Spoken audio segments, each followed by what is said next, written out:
మమ్ము దయసూడు పాయే ముకుంద దశముఖ సంహార ధరణి జాపతి రామ శశిజాత పూజాత శంకు చక్రధర.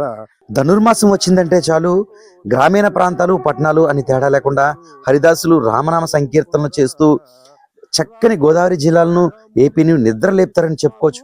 అటువంటి హరినామ సంకీర్తనలు చేస్తున్న వారికి ఆదరణ కొరువైందంటూ గోదావరి జిల్లాలకు సంబంధించిన హరిదాసులు ఆవేదన వ్యక్తం చేస్తున్నారు. దాదాపు మాసం రోజులంతా తిరిగిన ఈ బియ్యం ద్వారా గాని పప్పులు ఉప్పులు ద్వారా గాని 10,000 మించి మిగలటం లేదంటూ ఆవేదన వ్యక్తం చేస్తున్నారు. హరిదాసు గారిని ఎలాగంటే పెట్టంగానే మేము స్టార్ట్ అవుతామండి. గ్రామంలోకి వస్తాం, గ్రామాలకు తిరుగుతుంటామండి. సంకీర్తనతో తిరుగుతుంటాం, భజన చేస్తా భజన చేసుకుంటా ఇలాగా కోసాగారం చేసుకుంటా వస్తుంటామండి. ప్రతి సంవత్సరం కూడా తిరుగుతుంటాం. హరిదాసు గారు నిలగంట పెట్టంగానే వస్తామండి. ఈ వచ్చి నేను 30 సంవత్సరాలు తిరుగుతున్నానండి. 30 సంవత్సరాలు బట్టి తిరిగినా సరే ఆదరణ లేదండి. ప్రజల ఆదరణ కాపాడలేదు. ఒకప్పుడు హరిదాసు వచ్చారంటే ఒక గొప్పగా ప్రతి నివాసం వద్ద స్వాగతం పలుతూ వారికి నిండు తాంబూలాలు అందించేవారిని. ప్రస్తుతం నివాసాల ముందుకు వెళ్లి సంగీతం వినిపించిన బయటకు రాని దయానీయ పరిస్థితి అంటూ వారు ఆవేదన వ్యక్తం చేస్తున్నారు. నెలలు అంటే ఒక కారు బస్తాలు వస్తాయండి. ఆ ఖర్చులు పిలిచిపోను ఒక 10,000 ఒక 5,000 పిలిచేయండి. అంతేనండి. అంతకంటే మనకు వచ్చే ఆదాయం లేదండి. గవర్నమెంట్ ద్వారా వచ్చేది ఏమి లేదండి.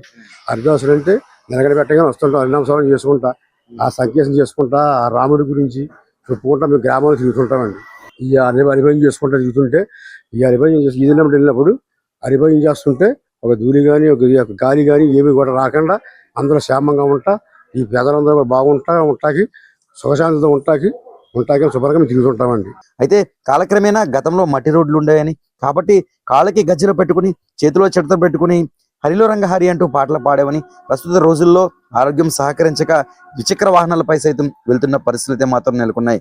ఏది ఏమైనా హరిదాసులు ఇక సంక్రాంతి వరకే వస్తారు. హరిదాసులను ఆదరించాలని హరిదాసులు పేర్కొన్నారు. భూయాత ఉండేది, ఇప్పుడు సిమెంట్ రోడ్లు అయిపోయినాయండి. ఈ తాగేసి సిమెంట్ రోడ్ల మీద గాజు బిగించద కొట్టేస్తాం ఇలా చేస్తున్నారండి. అందులో దాంతో పాటు మా కాళ్ళు కూడా అరిగిపోతున్నాయండి, నల్లైపోతున్నాయి సిమెంట్ రోడ్ల మీద. అందుచేత మన గురువు గారిని అడిగితే ఈ బళ్ళు మాకు ఇచ్చారండి. ఈ బళ్ళు మీద తిరుగుతున్నామండి. అందులో నాకు 30 సంవత్సరాలు తిరుగుతున్నానండి. ముడుగులు బాధలు తిరగలేనండి, బాధలతోటి అలాగే తిరుగుతుంటానండి. ఖాళీ రోజుల్లో మామూలుగా ఫ్యాన్సీ వ్యాపారం చేసుకుంటామండి. ఫ్యాన్సీ వ్యాపారం చేసుకుంటే పోషకానికి తిరుగుతుంటామండి. మరి ఈ నెలలో మాకు వచ్చిన ఆదాయం అయితే మాకేం పెద్దగా రాదండి. మీకు అలాగే మరి తప్పదండి, మరి దేవుడి సేవ చేసుకుంటూ తిరుగుతుంటామండి. ప్రతి సంవత్సరం వస్తామండి, మన పెద్దలు బాగుండాలి. రామా మీ పాదములే గాతి మాకు రామా మేటుకో స్వామి పరాకు మా పాల కలిగిన సిపాటి బొద్దు కాపాడు రక్షించు కనకాంబరధర దశరథ రామ గోవింద మమ్ము దయసూడు పాయే ముకుంద. జై ఆంజనేయ గోవిందో హరి, జై రామాంజనేయ గోవిందో హరి.